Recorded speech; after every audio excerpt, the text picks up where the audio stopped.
Olá pessoal, nesse vídeo vamos trabalhar em um gerador de números aleatórios usando o Q#, onde vamos aplicar um dos algoritmos que a gente viu na aula anterior. Nesse exemplo, vamos trabalhar muito mais com Python e pegar os bits aleatórios medidos de um qubit em estado de superposição e formar números decimais a partir deles. Você que está acompanhando essa série de vídeos, essa parte inicial é somente para mostrar as funcionalidades do Q#, o que ele pode fazer e o uso dele na aprendizado da computação quântica. É só uma parte de apresentação. Após esse vídeo, nós terminamos essa apresentação e vamos partir para detalhes das estruturas descritas na documentação. Logo depois, vamos passar para os algoritmos e os circuitos quânticos e analisá-los, além de tentar fazer simulação dos circuitos famosos na computação. Então, a partir desse vídeo, a gente sai dessa primeira etapa e vamos partir para as estruturas de linguagem, desde tipos primitivos, estruturas de repetição e de controle e algumas funcionalidades que o Q# traz para aplicação na computação quântica. Então, voltando ao nosso assunto principal, vamos escrever no arquivo qubit a operação que retorna as medidas de um qubit sobreposto que a gente já viu, que como sabemos, quando medido, um qubit sobreposto irá ter 50% de chance do estado colapsar para um dos estados básicos, ket0 ou ket1. Então eu vou escrever aqui o código em Q#, que a gente já viu na última aula.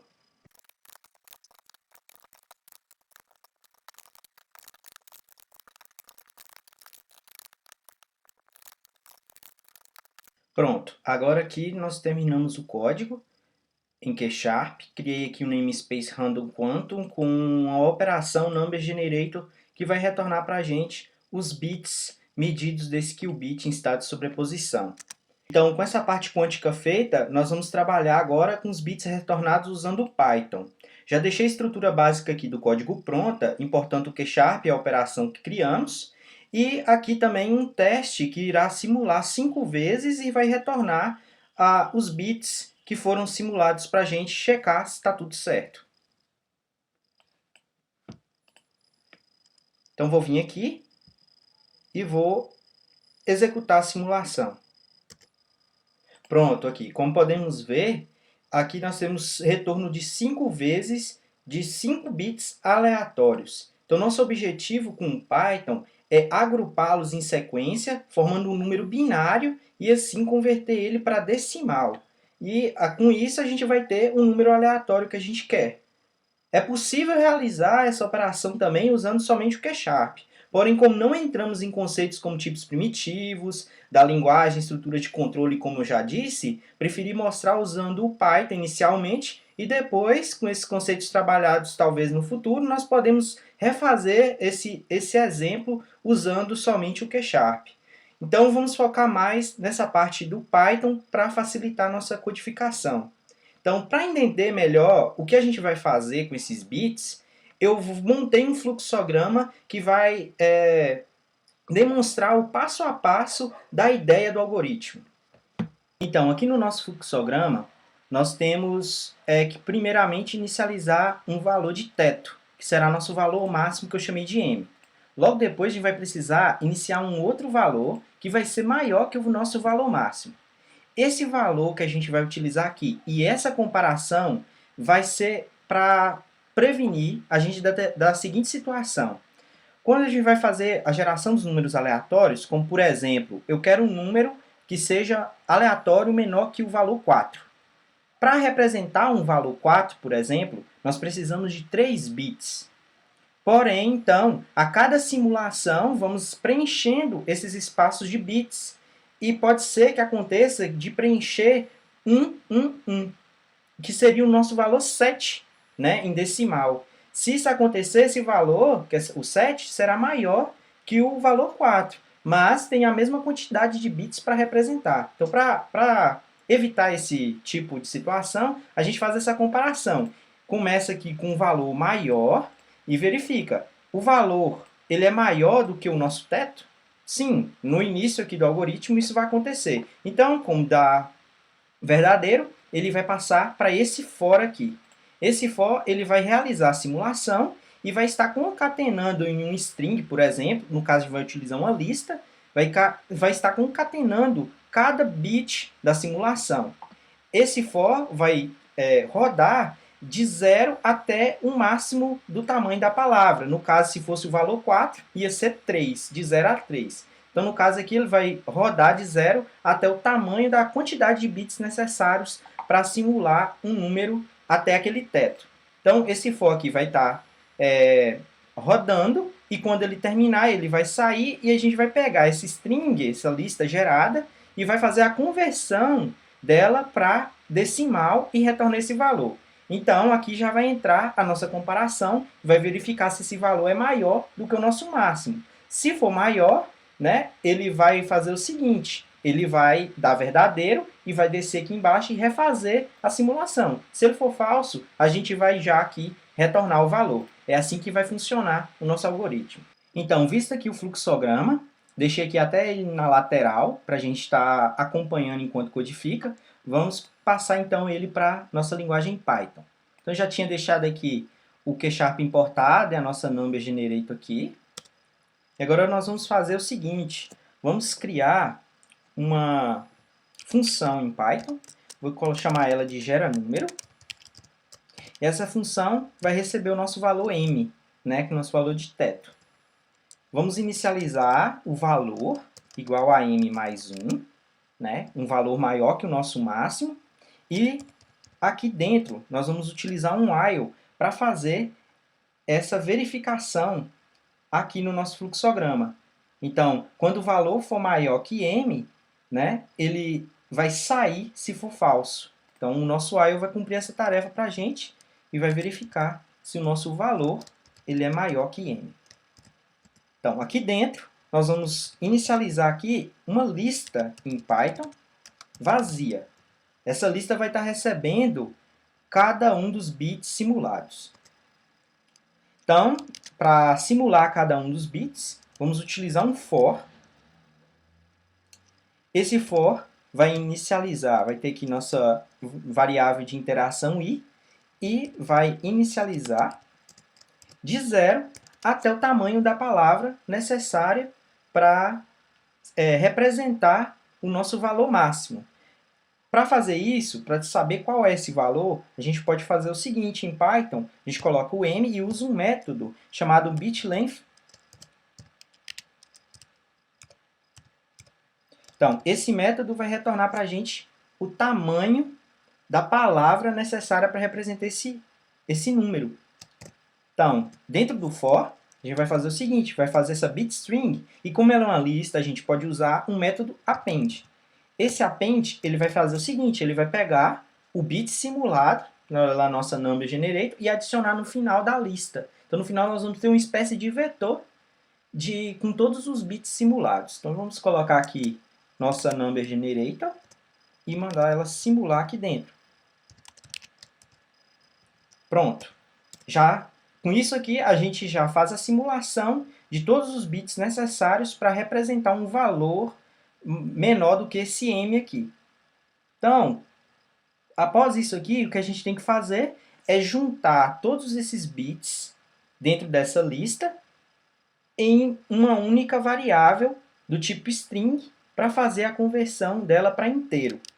Né? Vai retornar, porque aí a gente vai ter um valor em decimal. Vou mostrar no terminal aqui, usando o painel interativo da linguagem Python, como a gente vai fazer isso. Em Python a gente consegue fazer isso em uma única linha.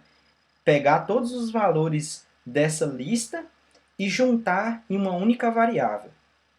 E converter também para inteiro, tudo numa mesma linha. Então o que a gente tem no momento é a nossa bit string, que vamos supor, para exemplificar, que ela está com um valor 10 em binário. Com esse valor em binário aí. Então, inicializei ela aqui.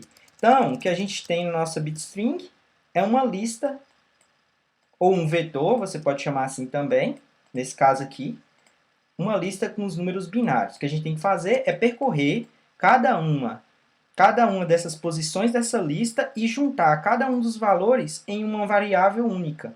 Como a gente pode estar fazendo isso? Em Python existe uma instrução chamada join, que é juntar. Ela vai fazer essa junção desses valores para a gente, só que ela junta cada uma das variáveis como tipo caractere e junta elas em uma string. Então a gente vai ter que pegar cada um dos valores da bitstring, converter eles para caractere e assim a join vai juntá-los e colocá-los eles dentro de um string, para assim a gente poder converter para inteiro. Então como a gente pode estar fazendo isso aqui? A gente quer um valor, né? E a gente quer converter ele para inteiro. Para converter, é só passar a string que a gente quer converter aqui dentro. Só que essa string, a gente não sabe ainda qual é, porque ela vai vir da nossa lista. Para converter ela para inteiro, a gente tem que indicar aqui a base em que essa string vai estar. No caso, a base 2, base binária. Então, como a gente vai montar essa string? A gente vai utilizar o join. E esse join, ele vai carregar o quê?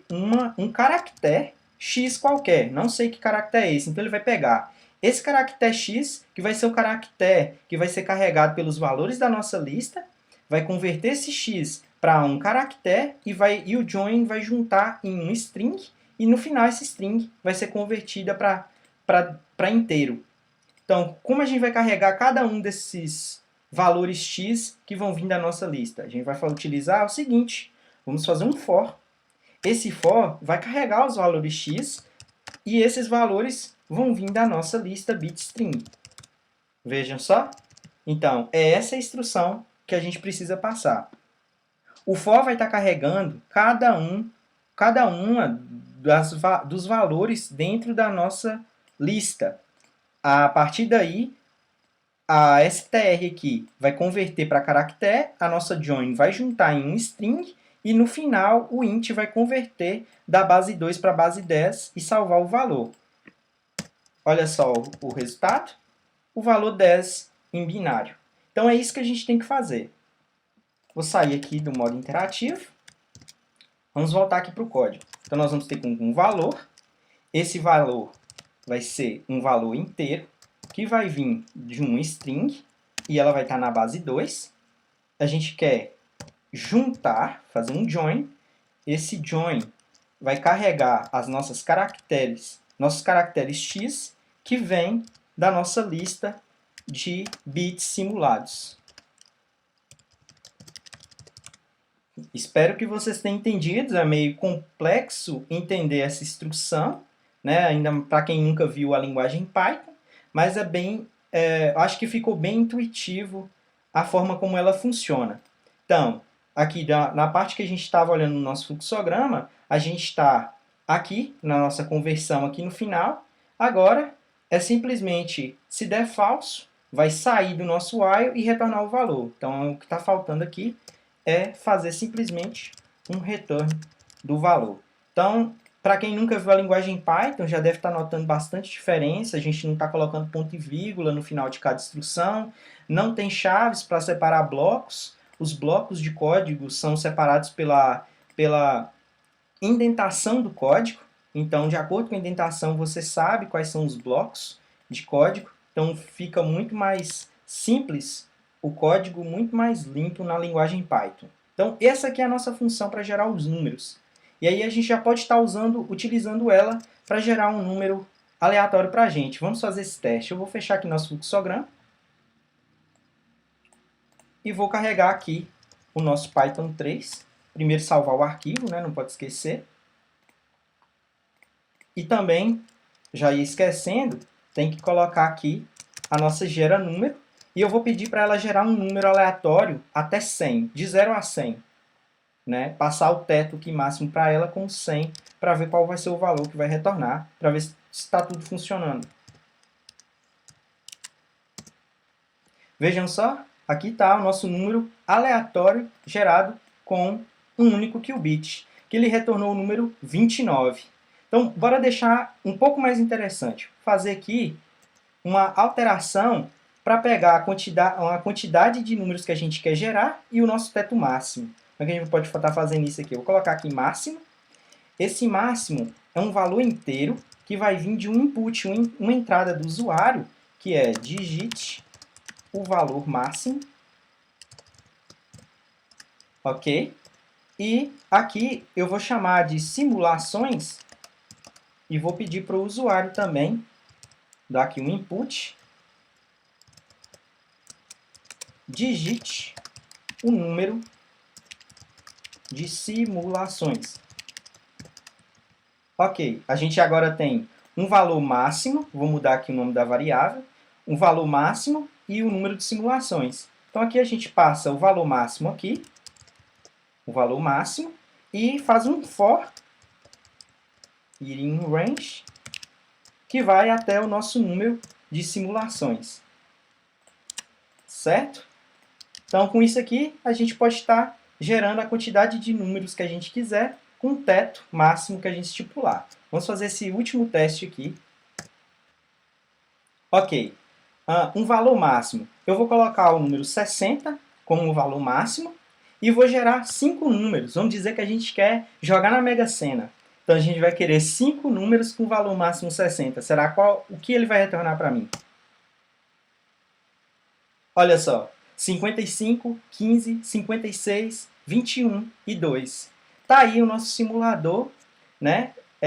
O nosso simulador Q-Sharp trabalhando com 1 qubit para gerar para a gente os números decimais aleatórios. Espero que vocês tenham gostado desse vídeo.